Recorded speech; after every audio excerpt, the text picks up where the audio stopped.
сиздерди көргөнүмө мен аябай кубанычтамын. Анткени мындай иш-чаралар биринчи жолу болуп жатат. Облус башчысы Баткен облусундагы футбол ассоциациясынын президенти Абдикарим Малимбаев облустагы футбол ассоциациясынын машыктыруучулары жана оюнчулары менен жолукту.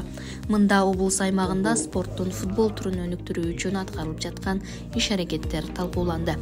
Облус башчысы Абдикарим Малимбаев болчуларды мелдештеги жеңиштер менен куттуктап, жыл ичинде ийгилик жараткан бир катар футболчуларды ардак грамота менен сыйлады. Белгилей кетсек, Нур Баткен командасы Кыргыз Республикасынын улуттук лигасында 2-нчи орунга ээ болуп, күмүш медаль тагынышты. Маалым болгондой, 2025-жылда Баткен облусуна 3 футбол аянтчасы куруу пландалууда. 2025 жылга Баткен облусунда 3 стадион пландалууда Кыргыз футбол биримдиги тарабынан. Бирок азыркы учурда ушул жерлери кичине такталып атат. Титулкага кирди.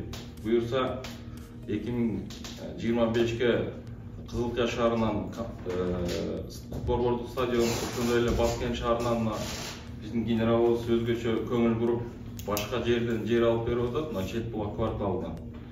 Мен ойлойм, ушул жерге азыр Кыргыз футбол биримдигинин президенти дагы өз макулдугун берди.